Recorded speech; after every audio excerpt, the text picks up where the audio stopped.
Bonjour et bienvenue. Aujourd'hui, on se penche sur un entretien assez récent et qui a fait parler, celui du président iranien Massoud Pezeshkian avec Tucker Carlson. Oui, On a la transcription de cet échange et notre but, c'est d'en extraire les points clés pour essayer de comprendre la perspective iranienne sur les tensions actuelles, notamment avec les États-Unis bien sûr, mais aussi sur le programme nucléaire, la diplomatie. Alors allons-y, décortiquons ça. tout à fait. Et cet entretien, il arrive dans un contexte, de tensions qui restent vives, même si on a l'impression d'une sorte de pause, là, dans le conflit direct. Hmm. Donc, analyser le discours du président Pezeshkian, c'est vraiment essentiel pour éclairer la position officielle de l'Iran.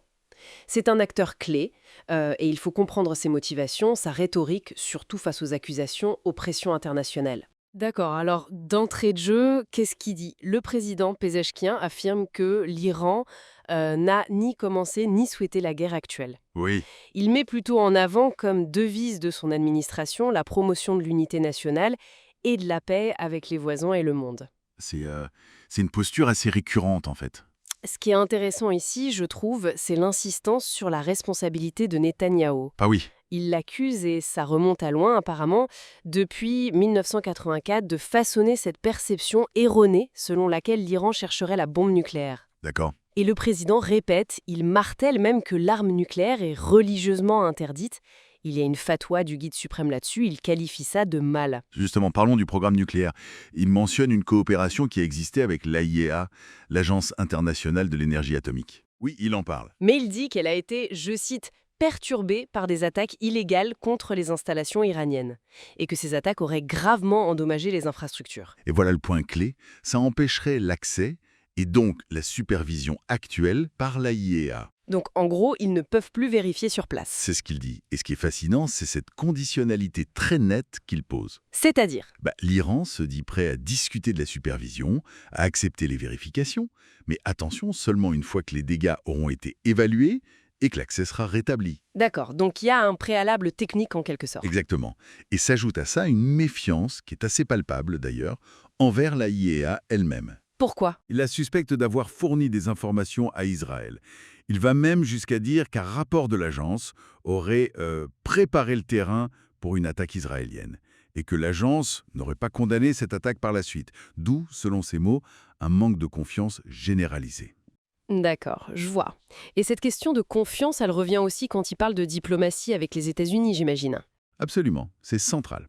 Il se dit pourtant convaincu de pouvoir résoudre les différends par le dialogue en se basant sur le droit international. Oui, il affiche cette conviction. Mais là encore, il désigne un obstacle majeur.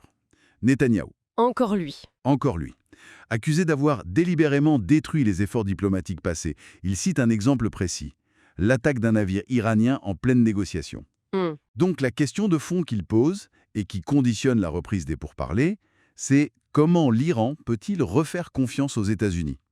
Et comment s'assurer qu'Israël ne recevra pas, je cite encore, à nouveau la permission d'attaquer pendant d'éventuelles discussions? C'est une question lourde de sens, effectivement. Très lourde. Et il mentionne aussi ce qu'il appelle des crimes de guerre présumés d'Israël, des assassinats de commandants, de scientifiques, parfois avec leurs familles. Et il parle même d'une tentative d'assassinat contre lui-même qu'il attribue à Israël. Waouh. Et sur un autre registre, il y a ce slogan qu'on entend souvent, Mort à l'Amérique. Comment est-ce qu'il l'explique dans cet entretien? Alors là, c'est intéressant, il tente vraiment une redéfinition. Il affirme que ça ne vise ni le peuple américain, ni ses dirigeants. Ah bon? Alors quoi? Ça signifierait, selon lui, mort au crime, mort au meurtre, mort au soutien au meurtre d'autrui, mort à l'insécurité. En gros, une condamnation d'action, pas des personnes. C'est une interprétation particulière. C'est le moins qu'on puisse dire. Il affirme aussi qu'aucun Iranien n'a commis de meurtre ou d'acte terroriste contre des Américains. Et il va jusqu'à accuser un ancien président américain d'avoir créé Daesh. Carrément. Oui. Donc c'est clairement une tentative de recadrage sémantique, mais bon, on imagine bien que la réception internationale de ce genre de slogan est très très différente. Bien sûr. Et il dément aussi d'autres choses, hein, l'existence de fatwas spécifiques contre Donald Trump, par exemple. Oui, il dément ça, et il rejette aussi l'idée de cellules dormantes iraniennes aux États-Unis.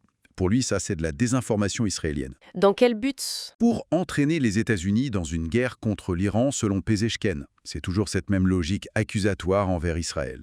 Et justement, sur la relation avec Israël, il rappelle qu'elle n'a pas toujours été conflictuelle. Oui, il évoque le fait qu'ils étaient partenaires commerciaux autrefois. Le changement radical, il l'attribue aux actions israéliennes en Palestine et à Gaza. Qu'il qualifie de crimes de guerre et de génocide. Exactement. Et au passage, il nie avoir reçu des armes d'Israël par le passé, une vieille histoire qui ressort parfois. D'accord. Et pour conclure, quelle est la perspective qu'il dessine? Il parle d'investissement américain. Oui, il réitère une ouverture aux investissements américains, affirmant même avoir l'accord du guide suprême pour ça. Mais toujours le même obstacle selon lui, Israël s'opposerait à la paix et à la prospérité régionale. Donc il renvoie la balle aux États-Unis. Essentiellement, il place la responsabilité sur le président américain actuel. L'interview mentionne Trump à ce moment-là. Le choix serait soit guider la région vers la paix, et pour ça il faudrait contenir Israël, soit tomber dans ce qu'il appelle le marécage d'une guerre voulue par Netanyahou. Et la confiance de l'Iran, elle repose sur quoi au final? D'abord sur Dieu, dit-il, et sur leur propre capacité à se défendre.